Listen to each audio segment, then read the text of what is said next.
என் நெஞ்சில் குடியிருக்கும்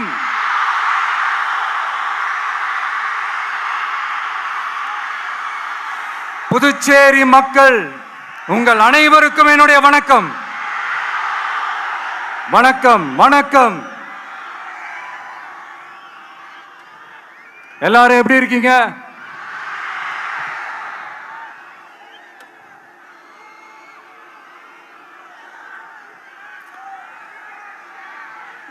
இந்த ஒன்றிய அரசுக்கு தான்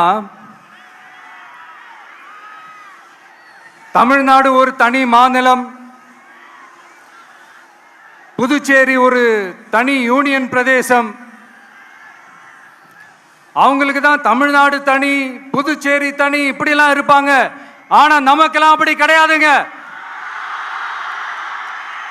நாமெல்லாம் வேறு வேறு கிடையாது. நாம் எல்லாரும் ஒண்ணுதான்.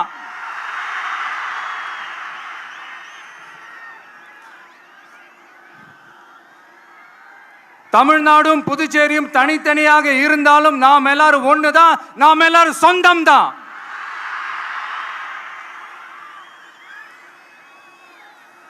வேற வேற வீட்டுல, வேற வேற ஊர்ல, வேற நாட்டுல, வேற ஸ்டேட்ல இருக்கிறதுனால நாம் எல்லாரும் சொந்தங்கள் இல்லைன்னு ஆயிட முடியுமா? அது எப்படி முடியும்? இப்ப பாத்தீங்களா, ஒருத்தருக்கு ஒருத்தர் பார்த்துக்கும் போது அந்த பாச உணர்வு, அதுதாங்க, அது மட்டும்தான். அது இருந்துட்டாலே போதும், வேற எதுவுமே தேவையில்லை.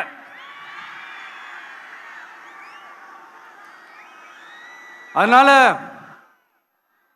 தமிழ்நாடு, புதுச்சேரி, கேரளா, கர்நாடகா, ஆந்திரா மட்டும் இல்ல, உலகத்துல எந்த மூலையில நம்ம வகைரா இருந்தாலும் அவங்க எல்லாருமே நம்மளோட உயிர் தான். அவங்க எல்லாருமே நம்மளோட உறவு தான்.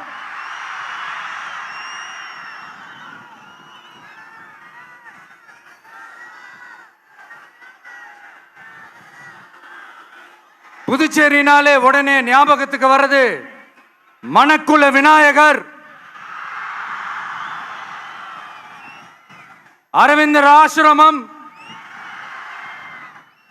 வில்லியனூர் மாதான் சொல்லி இவங்க எல்லாரும் ஞாபகத்தில் வருவாங்க. அது மட்டும் இல்ல, மகாகவி பாரதியார் அவர்கள் இருந்த மண், பாவேந்தர் பாரதிதாசன் அவர்கள் பிறந்த மண். அது மாதிரி இன்னும் சிறப்புகளை அடுக்கிக்கிட்டே போலாம். ஆனா அரசியல்னு வந்துட்டா ஒரு முக்கியமான விஷயத்தை பத்தி நம்ம சொல்லியே ஆகணும். 1977ல புரட்சி தலைவர் எம்ஜிஆர் அவர்கள் தமிழ்நாட்டில் ஆட்சி அமைச்சாங்க. ஆனா அதுக்கு முன்னாடியே 1974லயே இங்க புதுச்சேரியில அவங்களோட ஆட்சி அமைஞ்சது. அதனாலதான் அப்பவே சொன்னாங்க, நமக்காக வந்தவர் எம்ஜிஆர், அவரை தமிழ்நாட்டில் மிஸ் பண்ணிடாதீங்கன்னு நமக்கு அலர்ட் பண்ணதே புதுச்சேரி தான். அப்படிப்பட்ட புதுச்சேரி நம்மளால மறக்க முடியுமா? அது மட்டும் இல்ல, இங்க இருக்கிற மக்கள் தமிழ்நாடு மாதிரியே புதுச்சேரி மக்களும் என்ன கிட்டத்தட்ட ஒரு 30 வருஷமா என்ன தாங்கி பிடிச்சுக்கிட்டு இருக்கிறீங்க.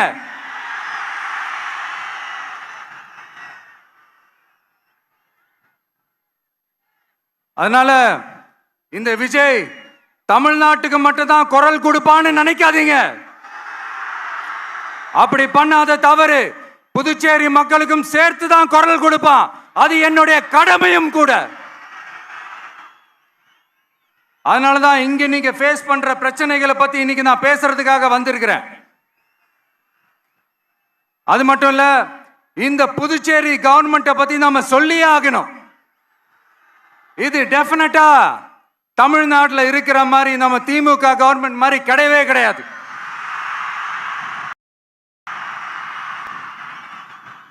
ஏன்னா வேற ஒரு அரசியல் கட்சி நடத்துற நிகழ்ச்சியாகவே இருந்தாலும் அந்த நிகழ்ச்சிக்கு தன்னெழுச்சியா வர நம்ம மக்களுக்கு பாதுகாப்பு கொடுத்து பாரபட்சமே காட்டாம இந்த கவர்மெண்ட் நடந்துகிட்டு இருக்கிறாங்க.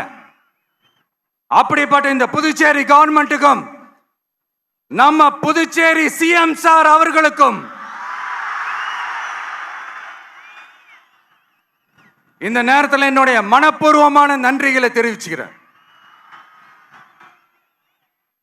இத பார்த்தாவது தமிழ்நாட்டில் இருக்கிற அந்த திமுக கவர்மெண்ட் கத்துக்கிட்டா நல்லா இருக்கும்.